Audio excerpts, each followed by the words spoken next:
হযরত শাহজালাল আন্তর্জাতিক বিমানবন্দরে কার্গো ফিলেজের আগুন 7 ঘন্টা পর নিয়ন্ত্রণে এসেছে। রাত 9টা থেকে সব ফ্লাইট চালু হয়েছে। শনিবার 9টা 6 মিনিটে ছেড়ে গেছে প্রথম ফ্লাইট।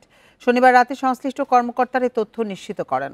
বিমানবন্দরের নির্বাহী পরিচালক কার্যালয়ের মুখপাত্র ফ্লাইট লেফটেন্যান্ট মোহাম্মদ মাসুদুল হাসান মাসুদ জানান, সংশ্লিষ্ট সব সংস্থার সম্মিলিত প্রচেষ্টায় আগুন নিয়ন্ত্রণে আনা সম্ভব হয়েছে।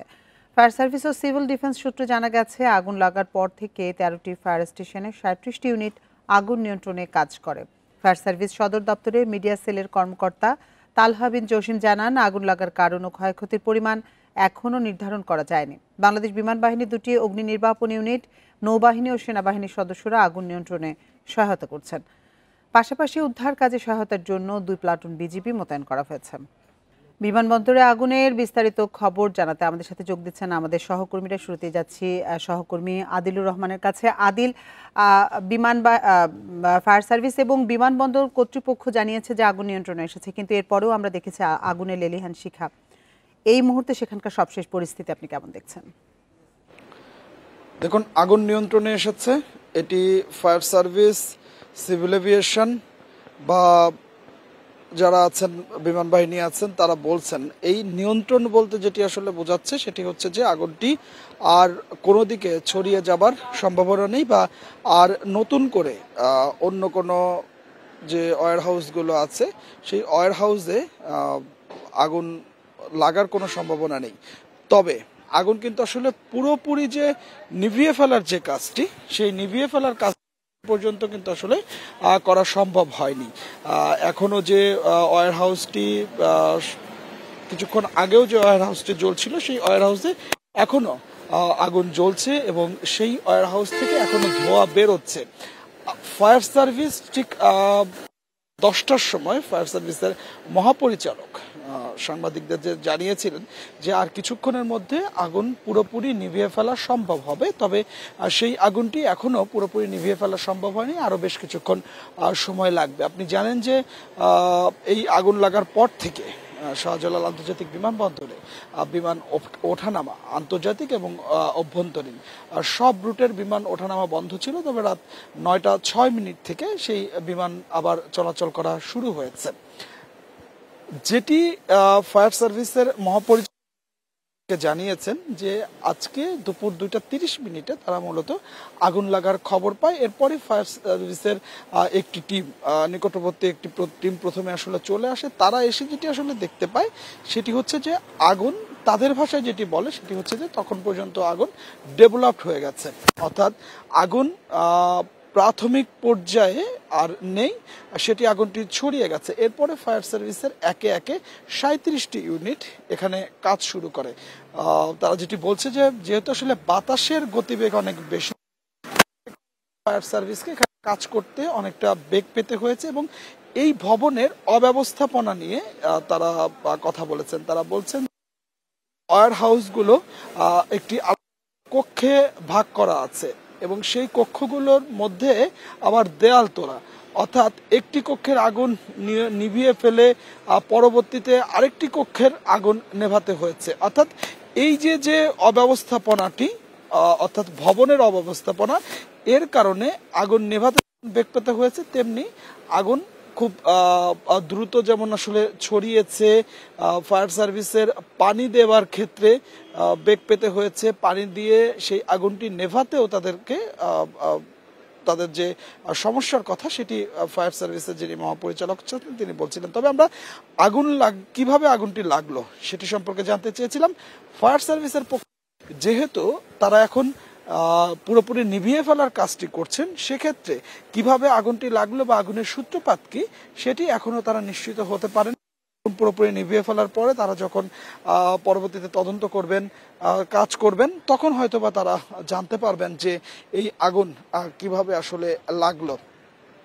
তবে এখন পর্যন্ত কিন্তু আসলে যেটি আসলে আমরা দেখতে পাচ্ছি যে এখনো ধোঁয়া উঠছে, আগুন পুরোপুরি নিভিয়ে ফেলা সম্ভব হয়নি। এটি আরো কিছুক্ষণ হয়তোবা সময় এই আগুন নিভিয়ে ফেলার ক্ষেত্রে লাগবে। তবে এটি বলা যায় যে এই আগুনের কারণে এই আমদানির যে ওয়্যার হাউসগুলো আছে, এখানে যে পণ্যগুলো ছিল সেই পণ্যগুলো আসলে পুরো একদম ভূষীভূত হয়ে গেছে।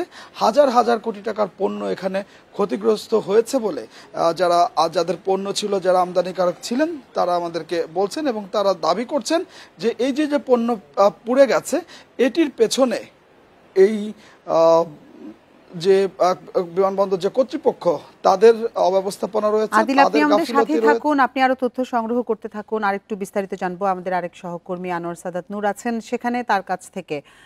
আনোয়ার সাদাত নূর, আমরা সহকর্মী আদিলের কাছ থেকে জানছিলাম আগুন নেভানোর ঘটনার সবশেষ তথ্য। আপনার কাছে জানতে চাই যে কার্গো ভিলেজে আগুন লাগার ফলে অনেকের স্বপ্ন পুড়ে ছাই হয়ে গেছে। যাদের পণ্য ছিল অনেকেই সেখানে ভিড় করেছেন বিমানবন্দরে। কারোর সাথে কথা হয়েছে আপনার, কি বলছেন তারা? বেলা 2টার পর যখন আগুন লাগার খবর চারিদিকে ছড়িয়ে পড়ে, তারপরে কিন্তু আস্তে আস্তে করে একই সাথে যেমন ফায়ার সার্ভিসের ইউনিটগুলো আসতে শুরু করে, তাদের সাথে আসতে শুরু করে এই ওয়্যার হাউজে বা এই কার্গোতে যাদের স্বপ্ন বোনা ছিল, স্বপ্ন রাখা ছিল, সেই সকল মানুষরাও কিন্তু পাল্লা দিয়ে একই সাথে এই ঘটনাস্থলে এসে পৌঁছায় এবং ভিড় জমায় এই 8 নাম্বার গেটের সামনে, যেখানে সকল আমদানি করা পণ্য নিয়ে এসে রাখা হতো। এরকম বেশ কয়েকজনের সাথে আমরা তখন ঘটনাস্থলে যখন আগুন চারিদিকে ছড়িয়ে পড়ছে, ক্রমেই সেটা বেড়ে চলেছে, এরকম মুহূর্তেই কিন্তু তারা এই কার্গো অফিসের ঠিক বাইরেই অবস্থান করছে এবং ভেতরে তাদের স্বপ্ন, তাদের বিনিয়োগকে পুড়ে যেতে দেখছে। তাদের দৃষ্টিতে এই যে তাদের দেখা ছিল যে সেখানে হাজারো কোটি টাকা পুড়ে যাচ্ছে, ডলার পুড়ে যাচ্ছে, দেশের রাষ্ট্রীয় সম্পদ পুড়ে যাচ্ছে, তাদের যে ব্যবসায়িক মালামাল সেগুলো তাদের চোখের সামনে ধ্বংস হয়ে যাচ্ছে, যেগুলো তাদের ইম্পোর্ট করে নিয়ে আসতে অর্থ, সময় এবং অনেকটা শ্রমের বিনিয়োগ ছিল। তাদের সেই ক্ষতি আসলে আর ওঠানো সম্ভব হবে কিনা সেটা নিয়ে কিন্তু তারা সংশয় প্রকাশ করেছেন। তারা বলছেন যাদের ইন্স্যুরেন্স করা আছে তারা হয়তো কিছুটা হলেও সেখান থেকে ক্ষতিপূরণ পেতে পারেন, যদিও সরকারের সদিচ্ছা থাকে, কিন্তু যারা ব্যক্তি উদ্যোগে ছোট ছোট প্রতিষ্ঠান বা ব্যক্তির মাধ্যমে তারা নিয়ে আসতেন পণ্য এবং ডোর টু ডোর বা অনলাইনের মাধ্যমে সেল করতেন, তারা আসলে ক্ষতি কিভাবে পোষাবেন, তারা কার কাছে জবাবদিহিতা চাইবেন বা ক্ষতিপূরণ আদায় করবেন, তারা কিন্তু সেই কথা ভেবে শঙ্কিত, আতঙ্কিত এবং তারা বলছেন যে তাদেরকে বড় অঙ্কের লস গুনতে হবে এবং যারা ব্যক্তি উদ্যোগের এই বিনিয়োগ করেছিলেন তাদেরকে সর্বশান্ত হয়ে যেতে পারে যদি না তারা রাষ্ট্রের পক্ষ থেকে ক্ষতিপূরণ পাচ্ছেন। তাই তাদের আকুল আবেদন রাষ্ট্রের কাছে, তারা বারবার করেই জানিয়েছেন যেন তাদের এই ক্ষয়ক্ষতি নিরূপণ করে কার কত টাকার মালামাল ছিল সেই তথ্যগুলো সংগ্রহ করে তাদের ক্ষতি পূরণের ব্যবস্থা করে যেন সরকার, রাষ্ট্র।